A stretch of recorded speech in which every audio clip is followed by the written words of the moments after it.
I spent the day with a calculator and a spreadsheet, life insurance policies, um, mortgage policy, our mortgage plan, college tuition rates, just looking at possible hospital bills and just trying to determine if I should live or die. My name is Bill. I've been diagnosed with stage 4 colon cancer about 4.5 years ago at the age of 44. I've been married for 23 years. I've been married to my wife, Lisa, for 23 years. At time of diagnosis, my oldest son, Colby, he was a senior in high school, and my twins were in 10th grade, Ryan and Reagan, so they would have been about 16 years old. I live in a very small community in Pennsylvania, near Bedford, Pennsylvania. I'm a typical guy. I don't go to the hospital. I don't go to the doctors. If something happens, I have an ache or a pain, I just deal with it, just handle it, right? So I had some blood in my stools for about 2, maybe even 3 weeks. It was weird, but honestly, I didn't really think much of it at the time. I just figured it was something I was eating, maybe something I was drinking. I remember being obsessed at that point in time with grapefruit juice, and I thought maybe that had something to do with it. So anyhow, 2 weeks in, 3 weeks in, I had a bowel movement, and I was cleaning the toilet, and my wife was walking past down the hall, and she heard it.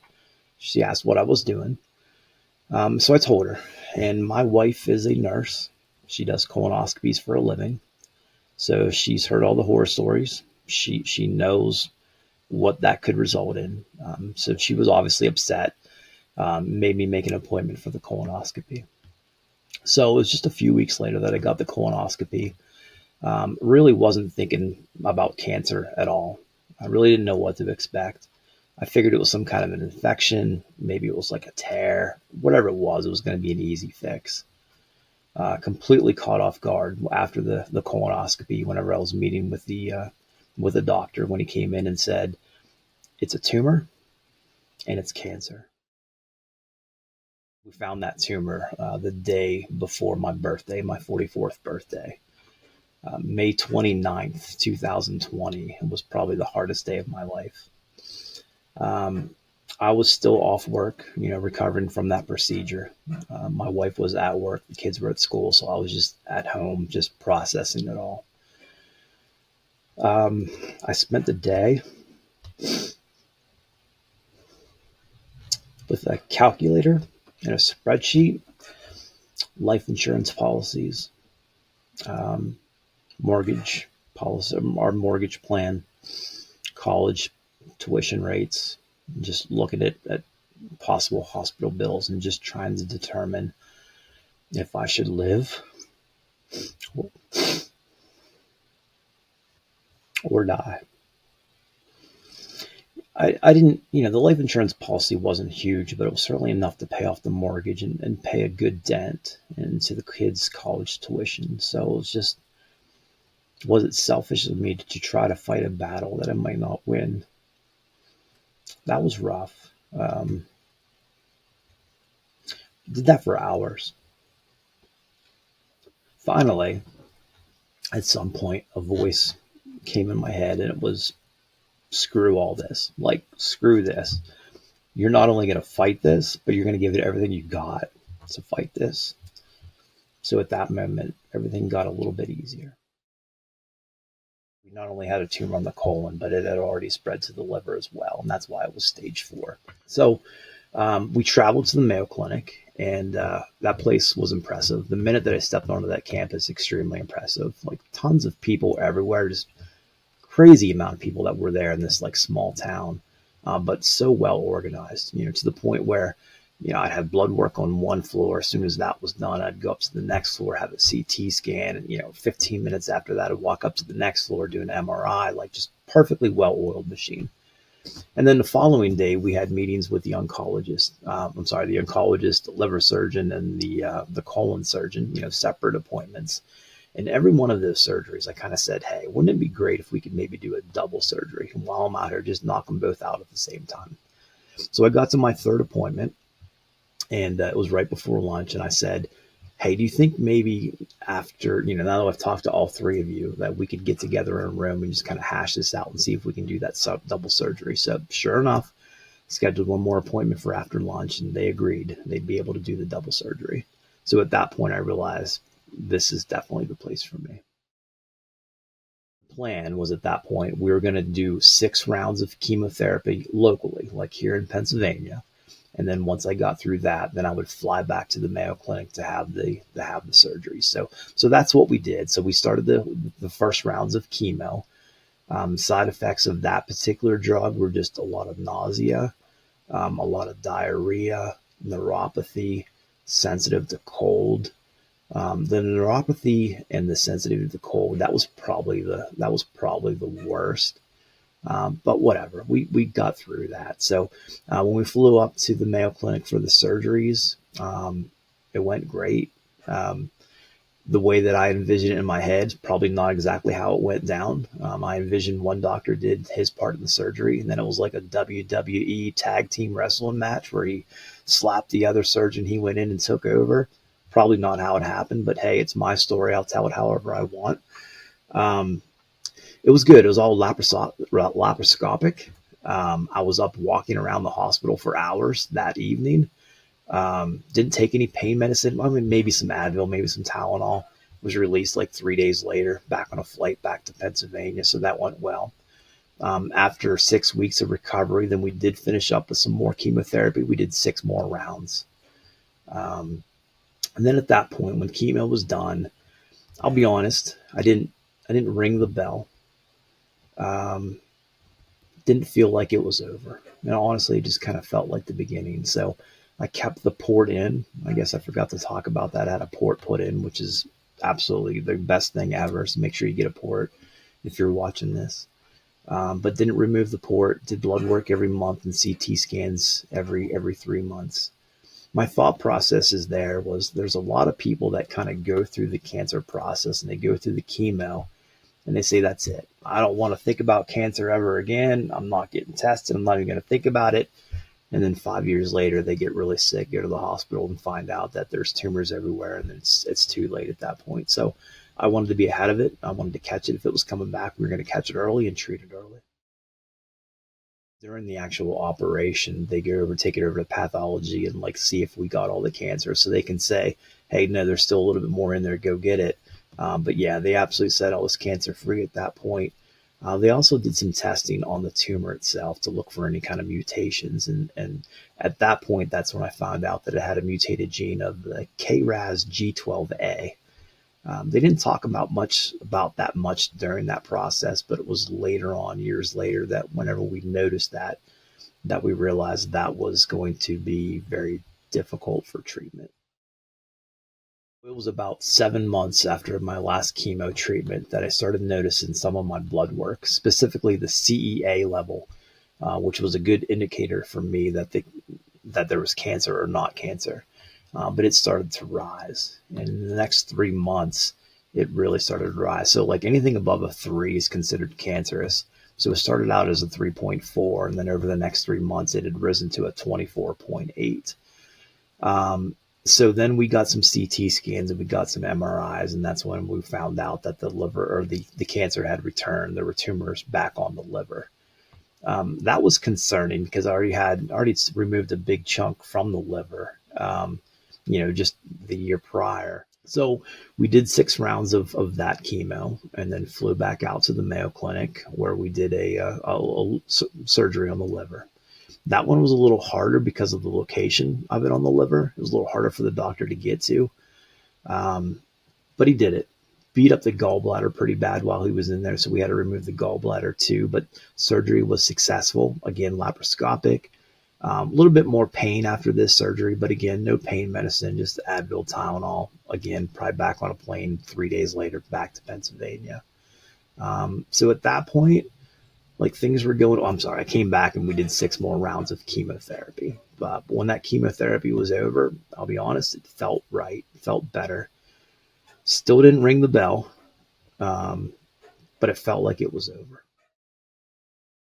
7 months after my last chemo treatment again is during a routine CT scan.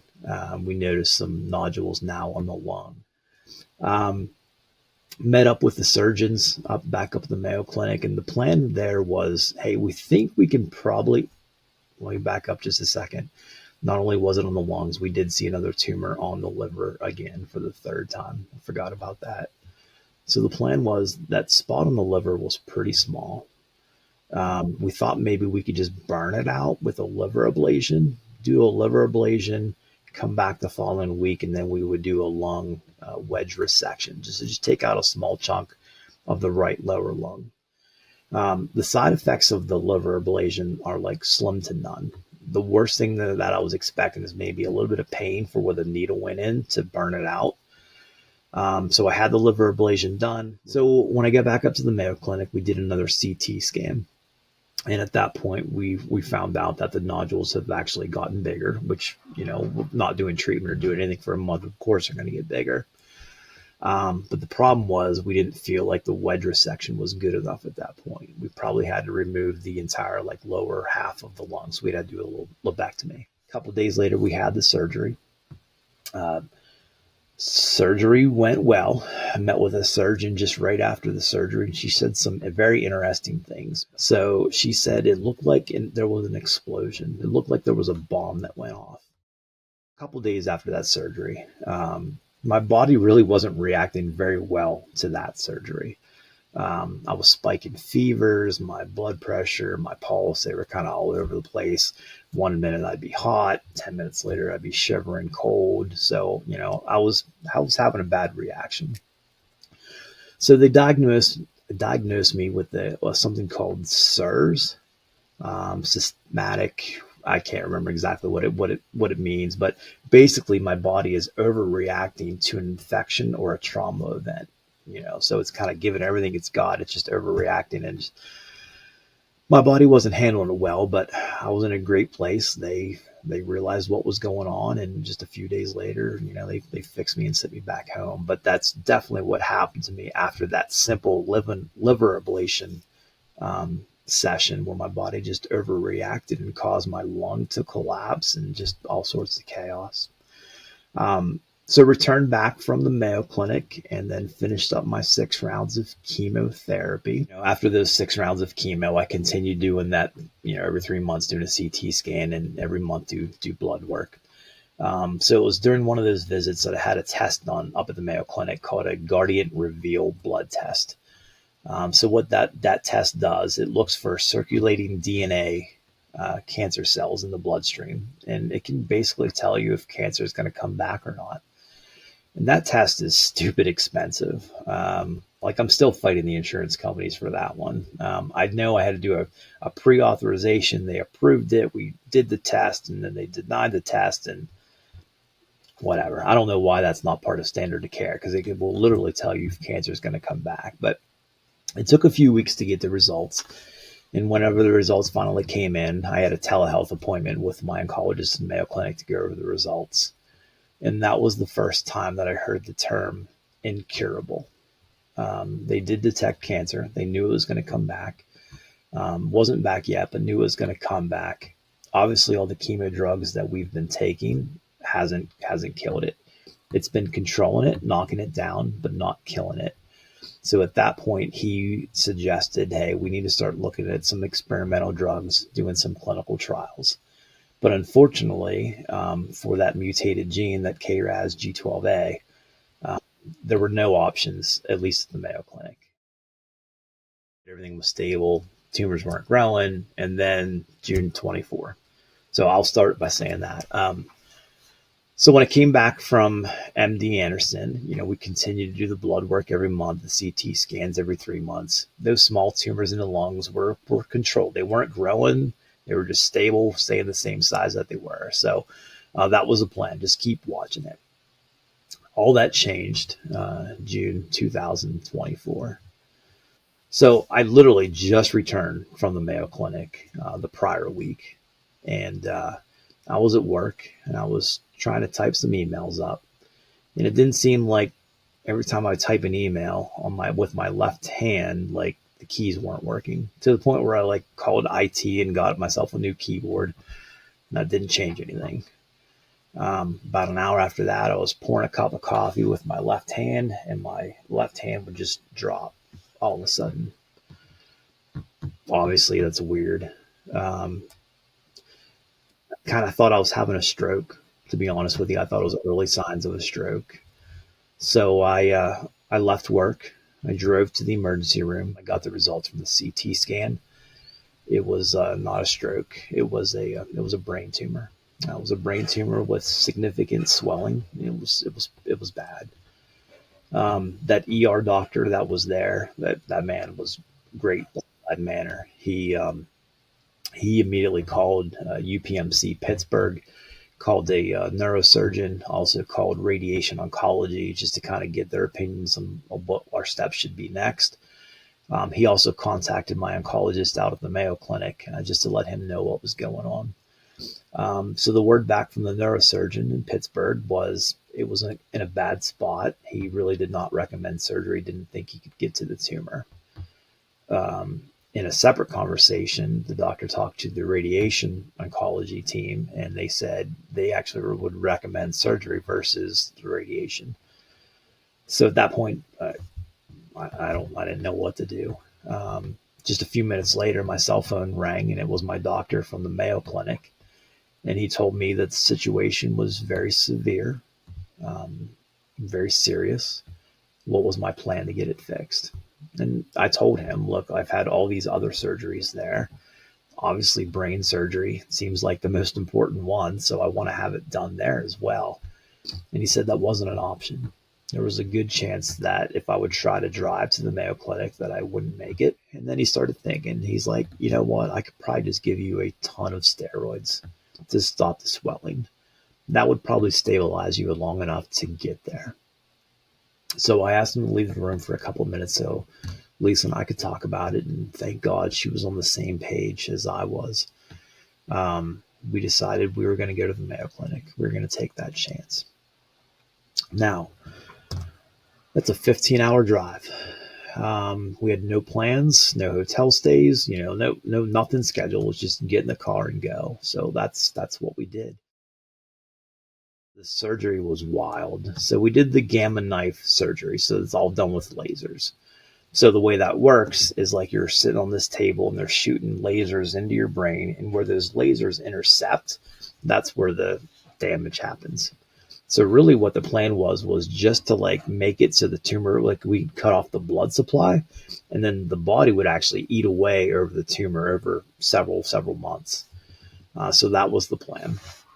So obviously you need to be very still when you're going through this brain surgery, and you're wide awake during this brain surgery.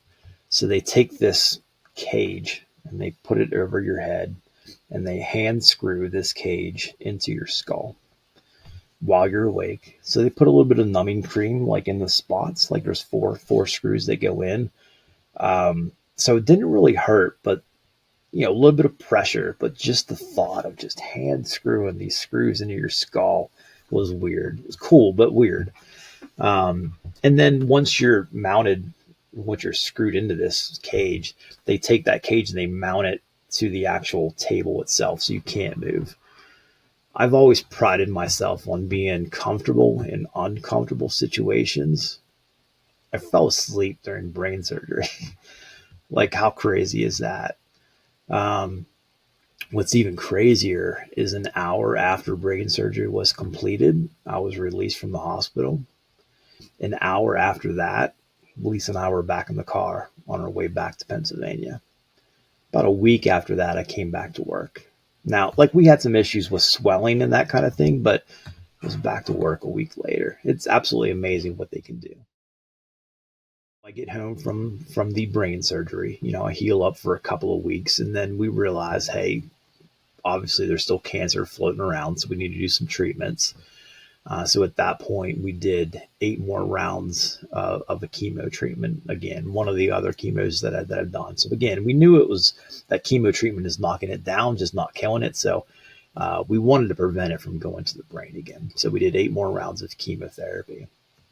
And then went back to the Mayo Clinic for more CT scans and all that fun stuff. At that point, all the tumors shrunk significantly. There was even one tumor that we thought maybe was chemo resistant, and it shrunk as well. So, like, great news. So my thought was, all right, here's what they're going to say. They're going to say, let's just not do anything. Let's just evaluate this in 3 months, and you can be normal for a couple of months. That's not what he said. He wanted me to do maintenance chemo, and I've never heard of maintenance chemo. Didn't know what that was. But basically, he wanted me to do the one chemo that takes actually this pump right here. So this pump, I'm hooked up to it for about 46 hours. I have a love-hate relationship with that pump. Obviously it works great, but who wants to be strapped to a pump for 46 hours? Nobody wants that. But I'm going to learn to love that pump because maintenance chemo is a lifelong thing. So I need to be on this maintenance chemo every 2 weeks for the rest of my life. And again, the reason he wants to do that is just to prevent it from going in back into the brain. There are two statements that I absolutely live by. The first one is embrace the suck. So what I mean by that is you need to find a way to get through the bad moments, to get through your bad treatments, to get through those bad nights. What can you do to get through that? For me personally, I'm a huge fan of comedy. Anytime that I would be in the treatment center, getting my chemo, my wife usually didn't go with me. I didn't really see a need for her to be there in the chair next to me while I was going through that. Like, just wasn't a need for it. So I'd be there by myself, just talking to the nurses. And I knew at one point, whenever I get hooked up to that 90-minute drip, that it was time for me to put the earbuds in and just watch those comedy specials. So there I was trying to hide it, but laughing, having the best time ever while people around me are just miserable. And I'm just loving it, just loving life. So be able to find a way to embrace that suck.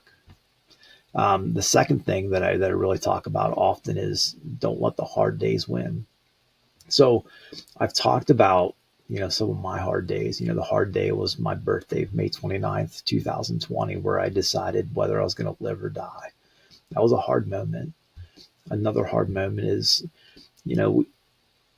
cancer patients usually reach out to other cancer patients. And I had a lot of mentees going through the same thing that I've been going through.